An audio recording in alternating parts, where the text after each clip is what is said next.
नमस्कार बच्चों, मैं सुनीता झा, आपकी हिंदी शिक्षिका। मैं आज आप लोगों को फिर से कक्षा 8वीं की ही आईसीएसई बोर्ड के नवीन पल्लव पाठ्य पुस्तक के उसी निबंध को बताने वाली हूँ जिस निबंध को हम लोग पिछले वीडियो में पढ़ रहे थे और वो निबंध था देवताओं का अंचल कुल्लू। तो उसमें अभी तक हमने देखा था कि लेखक कुल्लू घूम चुके हैं और कुल्लू जो है देवताओं का प्रदेश माना जाता है, अंचल माना जाता है, क्योंकि वहाँ पे हजारों की संख्या में देवता और उनके मंदिर हैं और एक बहुत बड़ा सा देव सम्मेलन भी होता है। और अब लेखक मनाली जा रहे हैं जो कि कुल्लू से भी 23 मील ऊपर है। तो अभी तक हमने यहाँ तक पढ़ा कि व्यास नदी निकलती है और कैसे वो पहाड़ों को काटती है, उसका अपरदन होता है। फिर हमने कोकसर के बारे में पढ़ा और बहुत सारी चीज़ें हमने पढ़ी जो कि बहुत सुंदरता से लेखक ने लिखा है। तो आगे हम लोग शुरू करते हैं, उनके यात्रा वृतांत को आगे जानते हैं। दाना के दूसरी ओर पहाड़ के ढलान पर चीड़ के जंगल में हिडिंबा देवी का मंदिर है। मैंने पहले वाले वीडियो में हिडिंबा देवी के बारे में बताया था कि वो भीम की पत्नी है जो कि राक्षस जाति की थी और पहले वो अपने भाई के साथ उस जंगल में जा रहती थी और जो भी वहाँ से गुजरता था उनको ख़त्म कर देती थी, मार देती थी। लेकिन बाद में भीम पे आसक्त होती है और उनसे शादी करके वो राक्षस वाला काम छोड़ देती हैं। तो उनका देवी का स्वरूप वहाँ पे माना जाता है और मंदिर और उनका एक मंदिर भी वहाँ पे बनाया गया है, पूजा जाता है, जिनके बेटे का नाम था घटोत्कच, जिनके बारे में आपने एक एनिमेशन मूवी जरूर देखी होगी। एक चीड़ वृक्ष के तने के आसपास बना हुआ यह लकड़ी का 4 मंजिला मंदिर दर्शनीय है। वो एक चीड़ वृक्ष के तने के आसपास यानी कि उसी के पास में एक मंदिर बना हुआ है, लेकिन वो मंदिर लकड़ी का बना हुआ है जो कि 4 मंजिला है और बहुत खूबसूरत है, देखने लायक है। इसके द्वार पर नक्काशी का जो काम है वह कई 100 वर्ष पुराना है। सोचिए, एक मंदिर है जो लकड़ी का मंदिर है और वो कई 100 वर्षों से अभी तक वहां पे टिका हुआ है, यहाँ तक कि उसकी नक्काशी भी अभी तक क्षतिग्रस्त नहीं हुई है। एक पट्टे पर लेख खुदा हुआ है, एक बोर्ड पर लेख लिखा हुआ है। ये मत पूछिएगा कौन सा लेख, क्योंकि मैं वहां गई नहीं हूँ। मंदिर से मनाली की ओर जाते हुए मार्ग 2 चट्टानों के बीच से होकर गुजरता है जो अपने आकार के कारण देवी का चूल्हा के नाम से प्रसिद्ध है। वो जो 2 चट्टान दोनों साइड में हैं और मनाली की तरफ जो रास्ता जाता है वो चूल्हा के जैसा दिखता है, इसीलिए उसका नाम देवी का चूल्हा कहते हैं। कहते हैं कि हिडिंबा देवी मनुष्यों को भून भून कर अपना भोजन उसी चूल्हे में तैयार करती थी, इसीलिए उसका नाम भी देवी का चूल्हा रखा गया है। मनाली की बस्ती की ऊपरी छोर पर मनु ऋषि का छोटा मंदिर है। विशेष सुंदर भी नहीं है, लेकिन मनु का एकमात्र मंदिर होने के कारण विशेष महत्व रखता है। मैंने पिछले वीडियो में मनु ऋषि के बारे में भी बहुत कुछ बताया था। ऋषि अर्थात ऋषि यहाँ पे बताया गया है। उनका एकमात्र मंदिर है वहां पे, इसीलिए बहुत खूबसूरत ना होने के बावजूद वो बहुत महत्वपूर्ण है। मनु ऋषि पहले मनुष्य माने जाते हैं और उन्हीं के नाम पे इंसानों का नाम मनुष्य पड़ा है। कहते हैं कि जब प्रलय आया था तो उन्होंने ही हर प्रजाति के एक एक जोड़े को संभाल कर नाव में रखा था और प्रलय खत्म होने के बाद भगवान की आज्ञा से उन्होंने दुनिया को आगे बढ़ाने का काम किया था। मैं मनाली आया तो था स्वास्थ्य लाभ करने के लिए। लेखक अपने बारे में बता रहे हैं, वहाँ पे घूमने आराम करने के लिए, अपने हेल्थ को सही करने के लिए आए थे। लेकिन सबसे बड़ी आकांक्षा यह थी कि एकांत में रहकर एक बड़ा सा उपन्यास लिख डालूं। लेकिन वो आए थे घूमने, स्वास्थ्य बनाने के लिए, लेकिन सबसे बड़ी उनकी चाहत, उनकी इच्छा जो थी वो ये थी कि वहाँ शांति में, एकांत में रह के एक बड़ा सा उपन्यास लिखें। जिस उपन्यास का उन्होंने जेल में रहते हुए उसका ढांचा उन्होंने तैयार किया था, मतलब एक प्लॉट बन चुका था उपन्यास का, अब उसको विस्तार में लिखना था और वह मैंने अंग्रेजी में पूरा लिख भी डाला था और वो प्लॉट उन्होंने अंग्रेजी में लिख लिया था। लेकिन जेल के 4 वर्षों ने मुझे यह भी दिखा दिया था कि उसमें अभी लड़कपन बहुत है। लेकिन जब वो 4 वर्ष तक जेल में रहे तो उन्हें समझ में आया कि उनके उपन्यास में कुछ परिपक्वता नहीं है, कुछ ठोस नहीं है, बचपना ज्यादा नजर आ रहा है। एक बड़े कैनवस पर मैंने विद्रोही के पूरे जीवन का चित्र खींचने की कोशिश की थी मतलब कैनवस, जब हम लोग कोई चित्र बनाते हैं तो हमें एक जगह चाहिए होता है ना, एक बोर्ड चाहिए होता है, एक कैनवस चाहिए होता है, पेपर चाहिए होता है। तो लेखक ने अपने जो उपन्यास है उसको एक विद्रोही जीवन बताया है और उसका चित्र जो है वो कैनवस पे बनाना था। वो कैनवस जो है, जो भूमिका है उनकी जो प्लॉट है वो उस पे वो बनाना चाह रहे थे विद्रोही के जीवन का चित्र, यानी कि वो उपन्यास लिखना चाह रहे थे विद्रोही के जीवन चरित्र पर। और जहां तक चित्र का संबंध था, यानी कि विद्रोही के जीवन के बारे में बताने की बात थी, वह काफी सच्चा उतरा था। काफी अच्छे से उन्होंने विद्रोही जीवन के बारे में लिखा था। पर जिस भूमि पर वह खींचा गया था, यानी कि जिस प्लॉट पे उन्होंने लिखा था, जिस अंदाज से उन्होंने लिखा था, वह भारतीय समाज और संस्कृति, उसका ज्ञान मेरा अधूरा ही था। तो जिस प्लॉट पे, यानी जिस आसपास एक जीवन, एक इंसान का जीवन होगा, तो उसके आसपास के बारे में भी तो लिखना पड़ेगा, उसके परिवार, उसके मोहल्ले, उसके देश, सब चीज के बारे में।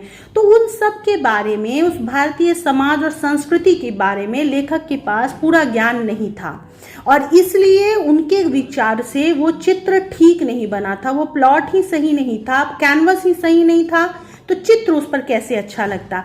इसलिए लेखक को वो चीज पसंद नहीं आया था। विद्रोही जीवन की कहानी सही थी, लेकिन उसके आसपास का माहौल वो सही तरीके से नहीं रच पाए थे, कारण कि भारतीय समाज और संस्कृति को वो ठीक से नहीं जानते थे। और अब नए अनुभव के आधार पर परिवर्तन और परिष्कार करके मैं उसे फिर हिंदी में लिखना चाहता था। और अब उन्हें जो और भी अनुभव हुए थे, एक्सपीरियंस हुए थे, चारों तरफ घूमने के बाद, हर जगह के रीति रिवाजों को देखने के बाद, संस्कृति को जानने के बाद, उस आधार पर उस उपन्यास में वो कुछ बदलाव भी करना चाह रहे थे और उसमें कुछ सुधार भी करना चाहते थे और उसे हिंदी में लिखना चाहते थे। उपन्यास को मैं जीवन दर्शन मानता हूँ। जीवन दर्शन मतलब एक इंसान की फिलॉसफी, उसके जीवन से संबंधित, और इस दृष्टि से ये गंभीर चीजें लिखने के लिए एकांत जरूरी है। और जब इंसान के जीवन से संबंधित फिलॉसफी जैसी गंभीर बातें लिखनी हो तो उसके लिए एकांत यानी शांत जगह, अकेलापन जरूरी था। और इसीलिए तभी मैंने परिचित सभ्य लोगों की बस्ती से अलग मनाली में आ जमा था। और लेखक कहते हैं कि तभी वो, इसीलिए वो अपने जितने भी परिचित लोग थे जो कि सभ्य माने जाते थे, शहरी जिंदगी जीते थे, जिनके पास शोर शराबा, मौज मस्ती सब था, उन सब को छोड़ के वो एक शांत बस्ती में चले आए थे जो कि मनाली नाम का जगह था। मनाली स्थिति के कारण ही नहीं, सौंदर्य के कारण भी देवताओं के अंचल का सुनहला ऊपरी छोर है। मतलब स्थिति यानी कि उसकी भौगोलिक स्थिति जो है, उसकी जो बनावट है, उसका जो जगह है, उसकी सिर्फ उस वजह से नहीं, उसके जो सौंदर्य है उसके भी कारण कहा जा सकता है कि देवताओं के अंचल यानी उसके प्रदेश का सबसे सुनहरा और ऊपरी छोर है। दृष्टि क्षेत्र में सीखने को देखने की आदि मेरी आंखें इस विराट सौंदर्य को पीती जाती थी। लेखक बता रहे हैं कि दृष्टि क्षेत्र में यानी कि आंखों के सामने आने वाली जो भी चीजें हैं उसको सीखने के लिए जो देखने की आदि थी, यानी कि जो देखती थी सिर्फ इसलिए ताकि वहां से कुछ सीख सके, उसकी आदत होने वाली मेरी आंखें जो थी, यानी लेखक की जो आंखें थी, वो इस विराट सौंदर्य को, इस सुंदरता को अपनी आंखों से पीती जा रही थी, यानी ऑब्जर्व करती जा रही थी।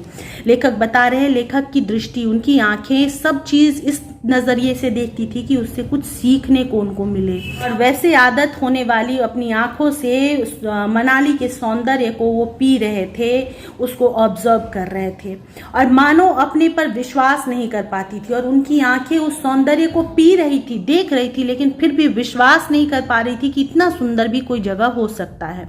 शिक्षों का संस्कार यानी बंधन का संस्कार, शिक्षे मतलब वो जो जेल में आपने देखा होगा कि बंधन सलाखें रहती हैं, उसी को शिक्षे बोलते हैं।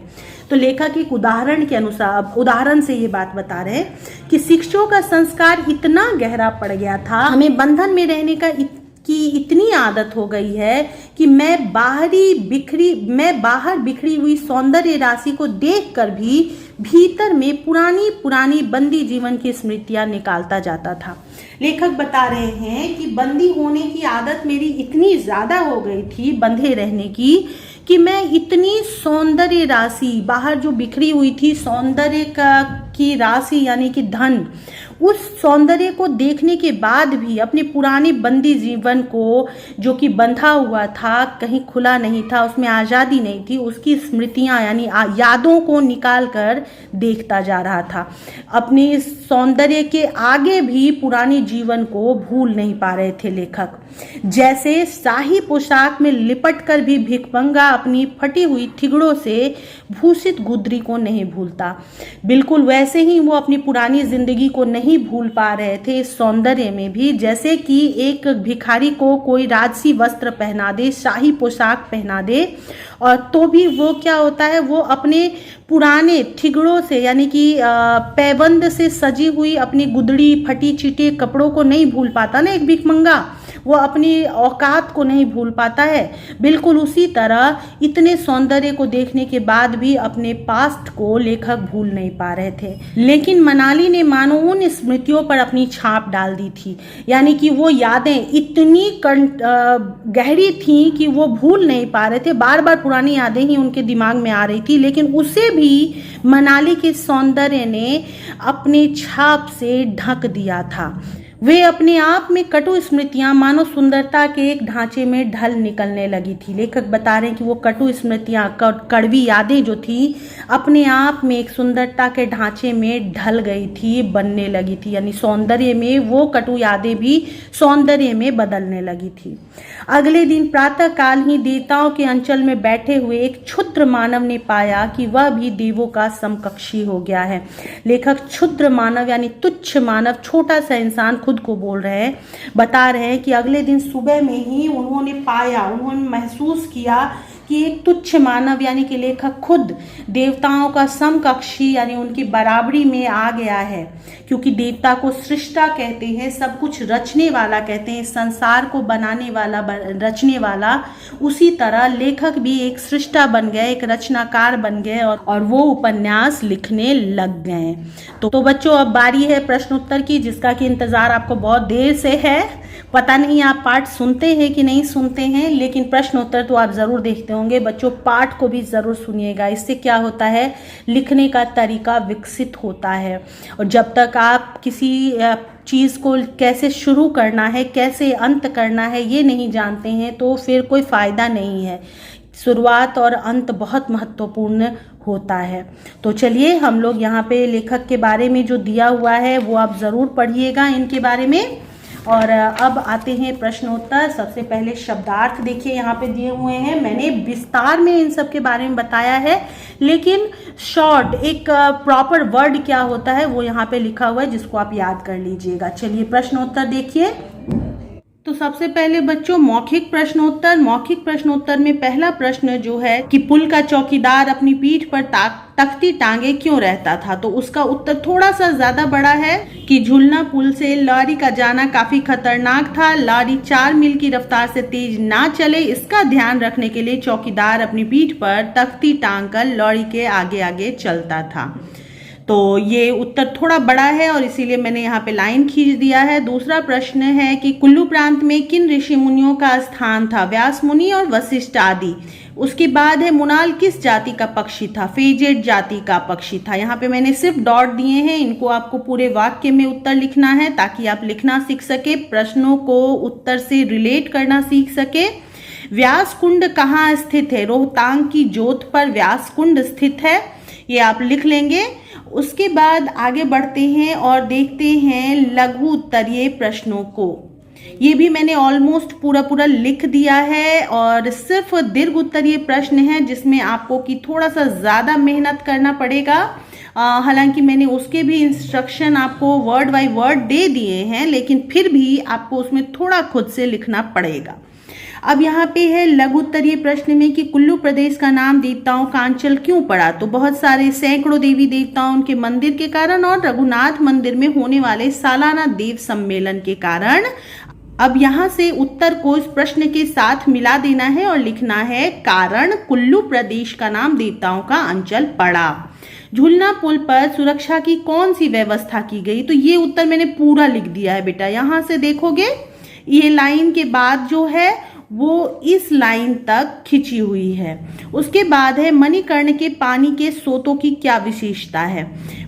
मणिकर्ण के पानी की उष्णता अलग अलग है अलग अलग जगहों पे। कोई नहाने के लायक ठीक है तो कोई कहीं पे चावल उबाले जा सकते हैं, आपको ये लिखना है।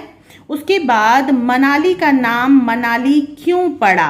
तो फेजेट जाति के मुनाल नामक पक्षियों के कारण जो कि यहाँ बहुतायत में पाए जाते हैं, मनाली का नाम मनाली पड़ा। इसको आप पूरा लिख लेंगे।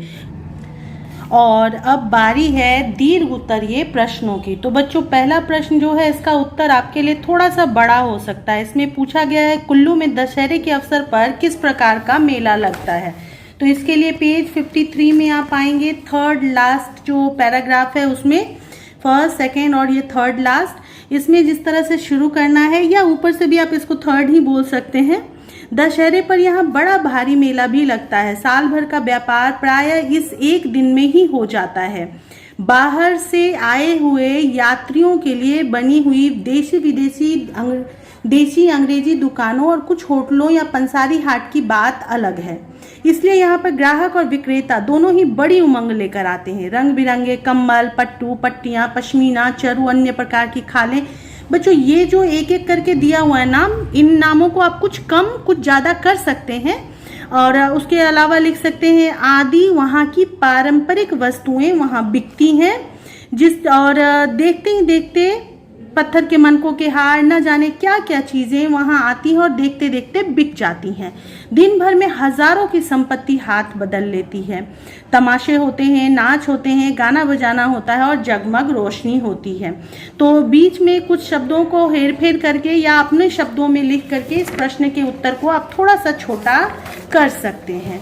दूसरा प्रश्न है मनाली की बस्तियों की विशेषता बताइए। तो पेज 54 के second paragraph first and second line आप देखिए। पेज 54 में हम आते हैं और ये फर्स्ट पैराग्राफ, इसके बाद का सेकंड पैराग्राफ। मनाली की दो बस्तियां हैं, एक तो बाहर से आकर बसे हुए लोगों द्वारा बनाए हुए बंगलों और बाजार वाली बस्ती जो दाना कहलाती है, और दूसरी उससे करीब मील भर ऊपर चलकर खास मनाली गांव की मोटर दाना तक जाती है, उसके बाद पैदल जाना पड़ता है। तो ये आप लिख देंगे मनाली की बस्तियों की विशेषता। दूसरा है रोहतांग के प्राकृतिक सौंदर्य का वर्णन। तो पेज 54 थर्ड पैराग्राफ 3 लाइन्स। तो थर्ड पैराग्राफ 54 के ही यानी नेक्स्ट पैराग्राफ में ही ये 1, 2 और 3 लाइनें यहाँ तक आप लिख देंगे। इसके बाद तो बताया गया है कि पहाड़ों में कटाव कैसा है। तो आप चाहे तो लिख सकते हैं कि सुंदर लगता है, लेकिन यहाँ तक लिखेंगे तो भी काफ़ी है। अब आगे देखते हैं क्वेश्चन नंबर 4। तो बच्चों देखिए ये क्वेश्चन का उत्तर जो है मैंने आपके लिए पूरा लिख दिया है। जो यहाँ से यहाँ तक लिखा हुआ है थोड़ा बड़ा था, इसको शॉर्ट करने के लिए मैंने ये लिखा। साथ ही इस प्रश्न में ये गलत है।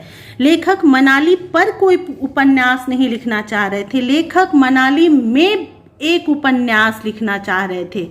तो वो मैंने यहाँ पे लिखा है, थोड़ा बड़ा है, ध्यान से देखिए सब आपके समझ में आ जाएगा। उसके बाद आती है बारी व्याकरण एवं भाषा कौशल की। तो वो ये रहे, पहला तो है कारक बताने के लिए जो मैं पहले भी विस्तार में आपको बता चुकी हूँ, और यहाँ पे मैंने बस लिखे हैं 2-2 कारक चिन्ह यहाँ पे हैं, इसलिए यहाँ पे 2-2 कारक लिखे हुए हैं। तो वो आप नोट कर लीजिएगा। समास विग्रह करना है, यानी जो समासिक पद हैं जो दोनों मिल के दो अलग अलग शब्द मिल के एक बने हैं उनको हमें अलग अलग करके लिखना है। तो वो मैंने यहाँ पे लिख दिया है। अगला है इक और ये प्रत्यय जोड़कर नए शब्द बनाना। प्रत्यय का मतलब है किसी शब्द के बाद उन शब्दों के टुकड़ों को जोड़ना। तो दर्शन के साथ इक और ये प्रत्यय दोनों लगाया जा सकता है। दार्शनिक, दर्शनीय, सांसारिक, भारतीय, सामाजिक, राष्ट्रीय और सांस्कृतिक, इस तरह से मैंने यहाँ पे प्रत्यय वाले शब्द भी बना दिए हैं। तो बच्चों मैंने ये सुमेलित कीजिए वाला प्रश्न एक्सप्लेन नहीं किया था, हालांकि ये बना हुआ है, नंबर्स लिखे हुए हैं, आपको दिक्कत नहीं होगी। फिर भी मणिकर्ण, तीर्थ स्थान, कुल्लू, देवताओं का अंचल, मनुरिखी मंदिर, मुनाल, पक्षी और काकोसर पड़ाव, ये उत्तर है इसके। तो अब मुझे जहाँ तक लगता है कि ये पाठ आपके लिए बिल्कुल आसान हो गया होगा और आपको किसी तरह की परेशानी नहीं होगी। तो फिलहाल इतना ही। इस पाठ को अच्छे से पढ़ लीजिए, देख लीजिए और मिलते हैं जल्दी ही अगले पाठ में। Bye bye, take care.